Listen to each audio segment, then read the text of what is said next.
Olá, turma, tudo bem com vocês? Como vocês estão? Bom, essa aula é para a gente poder relembrar o último conteúdo que a gente tratou em aula, né? Quando a gente começou a falar sobre cultura, e para trazer um pouquinho mais de conteúdo para nossa prova bimestral.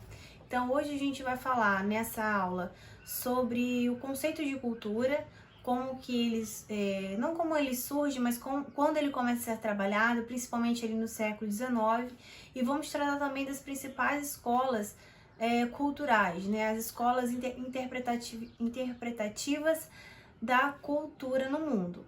Então vamos lá. Quando a gente fala de cultura, cultura é toda uma gama de hábitos, costumes, crenças, normas, valores que existem dentro de uma sociedade. E quando a gente fala sobre o conceito cultural, ele começa a ser discutido lá no século XIX, quando a gente está vivendo, historicamente falando, o imperialismo. Então, dentro da estrutura do imperialismo, existia a necessidade de uma justificativa para a ação europeia na África e na Ásia, ou a ação norte-americana sobre a América Latina, por exemplo. E essa ação deveria ser justificada lá no século XIX pela necessidade de se levar a civilização para aqueles povos que são incivilizados, ou seja, que não têm cultura. Então, o povo europeu é considerado o povo máximo, o povo superior, aquele povo que já atingiu o grau máximo de civilização, ou seja, aquele que tem cultura. E ele deve, através de uma missão civilizadora, levar a cultura para os outros povos, que são considerados bárbaros ou então selvagens. Nesse momento, a visão de cultura ela é uma visão etnocêntrica, né? Quando a gente tem uma cultura se achando superior à outra. À medida que a gente vai vivendo, né, e vai percebendo que existem sim diferenças culturais e que essa gama, né, de sociedades diferentes se dão exatamente porque elas são diversas e não porque elas estão em estágios diferentes na escala evolutiva, né, cultural, a gente começa a falar sobre escolas que vão tratar esse tema de maneira diferente, né? De maneira diferente da visão evolucionista, do darwinismo social, do racismo científico, da eugenia. Então a gente tem como escolas aí interpretativas, né, da cultura: o culturalismo, funcionalismo, estruturalismo, interpretativismo, universalismo e o multiculturalismo. Então vamos devagar entender cada uma delas, como que elas funcionavam e como elas entendiam e explicavam o que era cultura. Bom, no culturalismo a gente tem como principal expoente o Franz Boas, até coloquei ele aqui para vocês. O Franz Boas uma coisa importante da gente destacar também: todas essas escolas interpretativas sobre a cultura, que a gente vai falar agora, todas elas têm uma ideia, uma visão geral de que existe mais de uma cultura, de que não existe uma cultura única, evoluída, como se pensava anteriormente no início do século XIX, né, durante esse período do imperialismo, né, a existência de uma única cultura, a cultura europeia seria mais civilizada. Então agora a gente sai de uma visão etnocêntrica para praticar aí a alteridade, o que o Franz Boas vai chamar de relativismo cultural. Então o Franz Boas vai ser um primeiro autor, né, o grande expoente do culturalismo, em que ele vai falar de diversidade cultural, né, a existência de várias culturas diferentes que convivem juntas em seus graus de desenvolvimento diferentes, mas não são graus de desenvolvimento que vão ali classificá-las como melhores ou piores, mas sim numa ideia de prática da alteridade, de existência da sim diversidade cultural. Então, segundo Franz Boas, dentro do culturalismo, é importante que a gente leve em consideração o contexto cultural do que a gente está falando, né? O contexto cultural daquela sociedade na qual se está estudando, né? E o culturalismo, ele vai buscar ali toda a totalidade singular. Não coloquei aqui para vocês, mas ele vai buscar o conceito de totalidade singular, né? Qual é a unidade? O que gera unidade dentro daquela sociedade? Qual é o contexto? qual é a unidade que surge dentro desse contexto para gerar um grau de unidade e construção social. Então, segundo o culturalismo, segundo Franz Boas, cada sociedade possui o seu contexto de unidade. Cada sociedade vai possuir a sua totalidade singular. E a gente só vai descobrir isso através da prática do relativismo cultural, que é praticar a alteridade, não praticar o etnocentrismo, que é se colocar no lugar do outro, e observar aquela cultura como diferente, não por ser inferior, mas sim por ser diferente, por ser única. E aí, eu coloquei uma questão na prova bimestral de vocês, que é o seguinte, e eu pergunto exatamente sobre isso. Em um museu, se eu não me engano, em Paris, eu não me lembro qual foi o acervo agora, mas foi colocada uma obra chilena dentro desse museu, e aí escreveram o seguinte do lado da obra: nossa cultura não cabe em seus museus. O que os chilenos estão querendo dizer com isso? Que os europeus, quando pegam a cultura de um outro povo, né, classificam esse outro povo como selvagem, nativo, bárbaro, e colocam a cultura desse povo dentro de museus como algo muito exótico. E os chilenos estão querendo dizer o que com essa passagem, né? Que nossa cultura não cabe em seus museus. Nossa cultura é muito maior que isso. Nossa cultura é muito maior do que esse simples quadro, do que essa simples obra de arte, né? Nossa cultura é muito maior que a cultura de vocês. Nós somos diferentes. Então, dentro de um contexto de relativismo cultural, a gente tem que praticar a alteridade e entender as culturas como diferentes, como únicas, como ricas, cada uma na sua singularidade e não dentro de uma única visão total, certo? Na apostila que eu deixei para vocês, eu vou destacar a seguinte parte, que diz o seguinte: toda obra de Boas é uma tentativa de pensar a diferença. Para ele, a diferença fundamental entre os grupos humanos é de ordem cultural e não racial, como pensavam lá os evolucionistas. Ao contrário de Taylor, que era evolucionista, Boas tinha como objetivo o estudo das culturas, no plural, e não da cultura como uma única cultura evolutiva, como pensava Taylor. Muito reticente em relação às grandes sínteses especulativas, em particular a teoria unilinear, então dominante no campo intelectual. Apresentou em uma comunicação em 1896, considerava os limites do método comparativo em antropologia. Então, quer dizer que, antes de se praticar o relativismo cultural, que foi proposto por Boas, praticava-se o método comparativo, comparando realmente uma cultura a outra para saber quem era mais evoluído e quem era menos evoluído. Outro ponto que eu destaco na apostila que eu deixei para vocês é o seguinte: esta postura diante da diferença ficou conhecida como relativismo cultural, uma forma de analisar a diversidade que não estabelece hierarquias, não impõe valores, normas e crenças às outras culturas. É um jeito de encarar o outro em que se reconhece a sua alteridade, a sua diferença, sem que seja necessário julgá-lo por isso. Então essa é a escola culturalista com seu principal expoente, Franz Boas, e principal conceito, que é o relativismo cultural. A próxima escola que a gente vai falar vai ser o funcionalismo.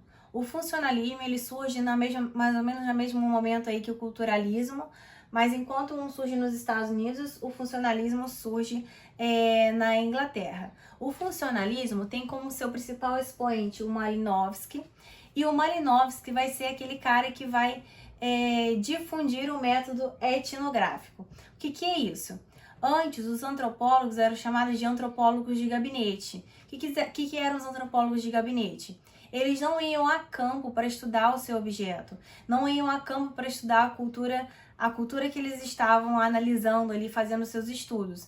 Eles pegavam relatos de viajantes e, a partir desses relatos, eles descreviam e falavam e chegavam às suas conclusões sobre aquela cultura específica. Só que qual é o problema disso? Quando a gente vai fazer uma análise a partir de relato de alguém, esse relato já tem ali embutido nele a sua opinião. Então é como se você estivesse fazendo, você está fazendo, na verdade, um trabalho, uma opinião, um trabalho de opinião a partir da opinião de alguém que já opinou sobre alguma coisa. Então é como se fosse, sabe aquela brincadeira do telefone sem fio? Que você fala uma coisa no início e lá no final já se entende outra coisa? É como se fosse isso, né? Então a cultura ela acaba sendo muito distorcida pelos antropólogos de gabinete. E aí o Malinowski fala o seguinte: não, a gente precisa ir a campo, a gente precisa praticar o método etnográfico, que é ir a campo e viver dentro da cultura na qual se está estudando. Segundo Malinowski, né, o principal ponto que ele quer encontrar é a função social dos aspectos sociais dentro da sociedade. Então, a partir de uma observação participante, que é uma observação, você viver o que a cultura está propondo, né? Você viver exatamente o que você está estudando, você buscar a função de cada aspecto social. E aí, lá na apostila que eu deixei para vocês, tem um trechinho que se diz o seguinte: segundo defendiam, cada parte, ou seja, a religião, a política, os rituais, a alimentação, as relações de parentesco, cada parte da sociedade tinha uma função. E à medida que a coisa fosse perdendo a sua função, era substituída dentro da estrutura social. Ou seja, a estrutura social, segundo Malinowski, segundo a sua observação participante, ele conseguia perceber o seguinte: existe um equilíbrio constante dentro da sociedade, porque cada aspecto social tem uma função. E a partir do momento que esse aspecto vai perdendo a função, outro aspecto vai surgindo para poder suprir essa função social. E isso gera um equilíbrio constante dentro da sociedade, gerando então aquela cultura. Então isso é um pouquinho de como que funcionava, né, essa visão funcionalista, busca da função social de cada aspecto social. E aí outro trechinho que eu separei para vocês da apostila diz o seguinte: na etnografia, o autor é ao mesmo tempo seu próprio cronista e historiador. Suas fontes de informação são indubitavelmente bastante acessíveis, mas também extremamente enganosas e complexas. Não são incorporadas a documentos materiais fixos, porque ele está vivendo naquele momento, né? Ele está vendo, vivenciando, mas sim ao comportamento e memória de seres humanos. Na etnografia, é frequentemente imensa a distância entre a apresentação final dos resultados da pesquisa e o material bruto das informações coletadas pelo pesquisador, através de suas próprias observações, das asserções dos nativos, do caleidoscópio da vida tribal. Então, funcionalismo, busca da função social de cada aspecto social. Funcionalismo fala, então, a busca através da observação participante do método etnográfico e explicar cada função dos aspectos sociais dentro daquela cultura, dentro daquela sociedade. Outra escola importante para a gente vai ser o estruturalismo. O estruturalismo tem como referência, né, dois grandes autores, que é o Mauss e o Strauss. Então vamos lá. Esses dois grandes autores estavam buscando a estrutura de cada sociedade. A estrutura, na verdade, a estrutura das sociedades. Segundo eles, existe uma estrutura comum a todas as sociedades, né? Embora elas sejam diferenciadas para a sociedade, de uma sociedade para outra, existe uma estrutura que é comum a todas elas e que vai moldar e construir o que é a sociedade, o que é o viver em sociedade. Então, como que eles vão entender qual é essa estrutura comum a todas as sociedades que existem? Cada uma com as suas diferenças. Na prática da autoridade, cada uma tem suas diferenças, tem as suas particularidades. Mas existe uma estrutura que é comum, a estrutura que forma o corpo social. Para descobrir isso, eles vão utilizar o método comparativo. E aqui a gente tem que ter uma chavinha importante. Esse método comparativo utilizado aqui pelo estruturalismo é diferente do método comparativo utilizado pelos evolucionistas. Segundo o método comparativo dos evolucionistas, eu vou comparar as culturas no sentido de achar que uma é melhor que a outra. Então eu comparo para mostrar que existe uma mais evoluída e outras menos evoluídas. No método comparativo do estruturalismo, eles vão comparar não para praticar o etnocentrismo, mas para encontrar qual é a estrutura comum a todas as sociedades. Segundo o Mauss, a estrutura comum a todas as sociedades vem da dádiva. Segundo ele, existe dentro da sociedade o processo de dar, receber e retribuir.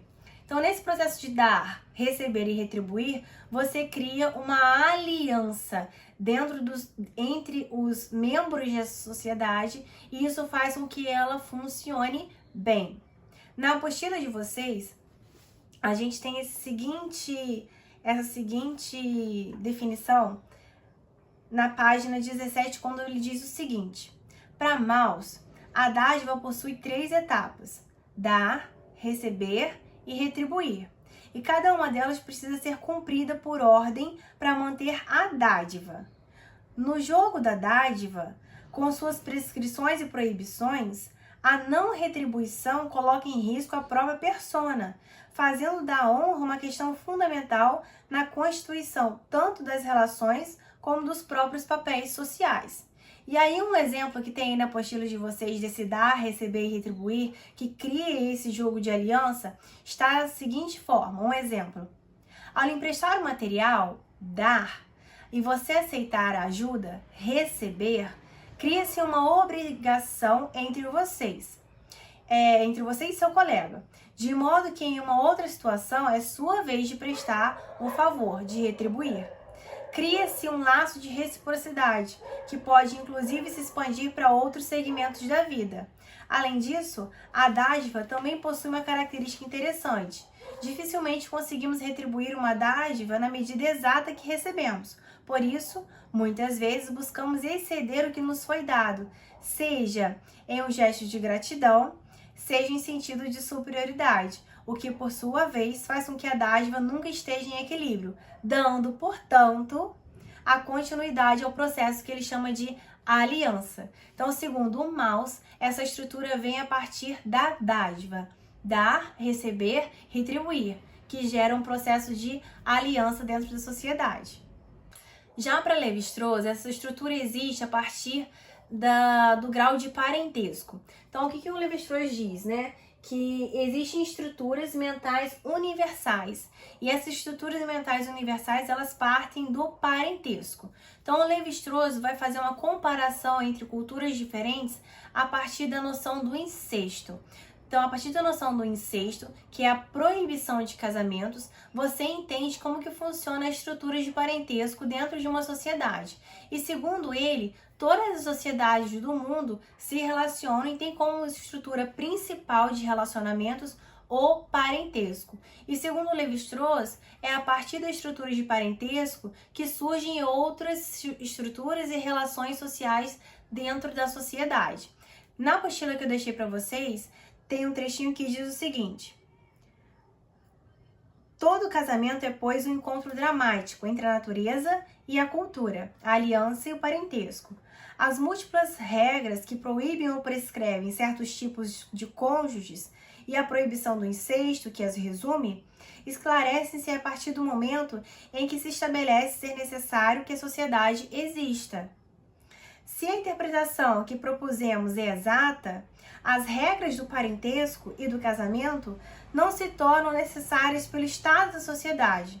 São o próprio estado da sociedade, remodelando as relações biológicas e os sentimentos naturais, impondo-lhes tomar posição em estruturas que as aplicam ao mesmo tempo que as outras e obrigando-as a sobrepujarem seus primeiros caracteres.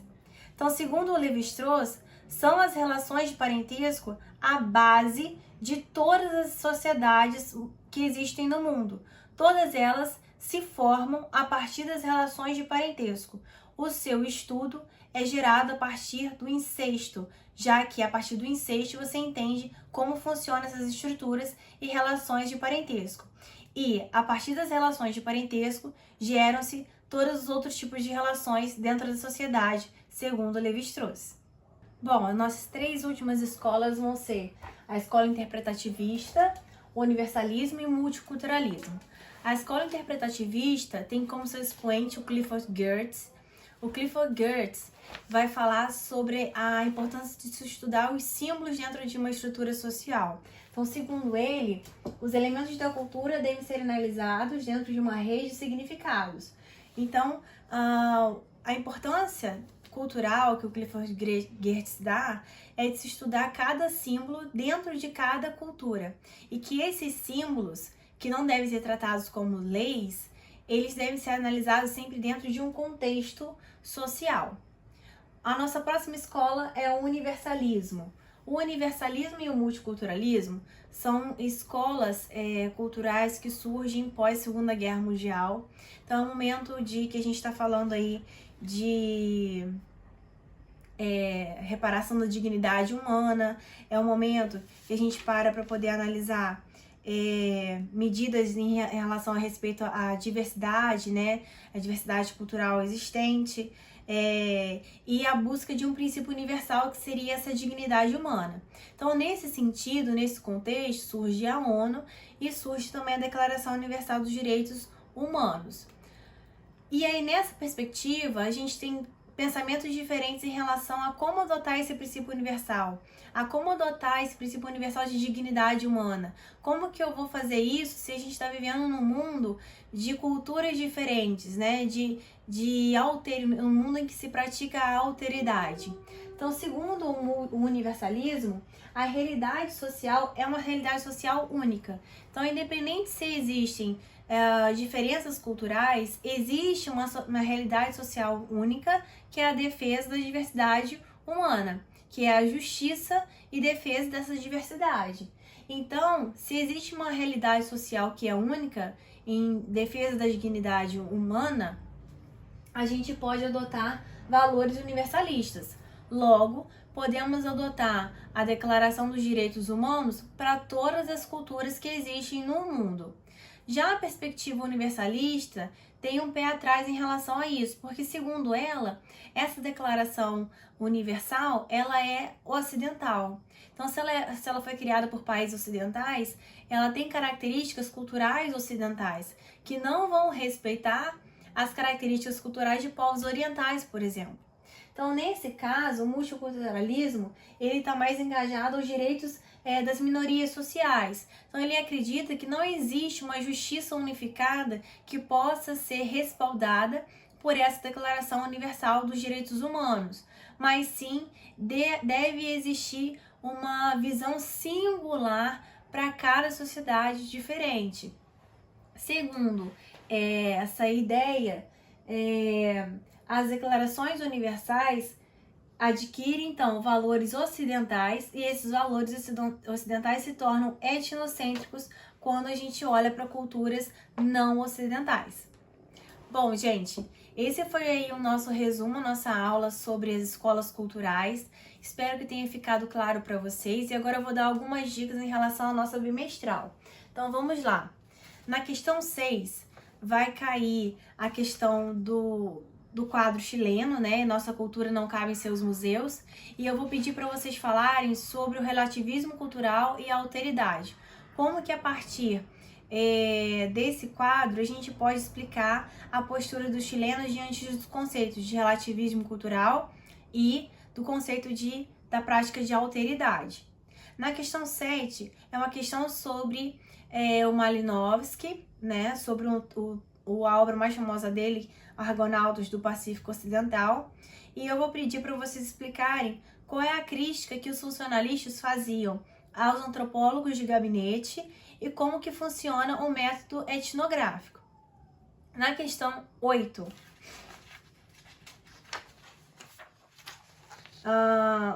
é uma questão que vai pedir para vocês explicarem as diferenças entre os evolucionistas e as abordagens dos culturalistas.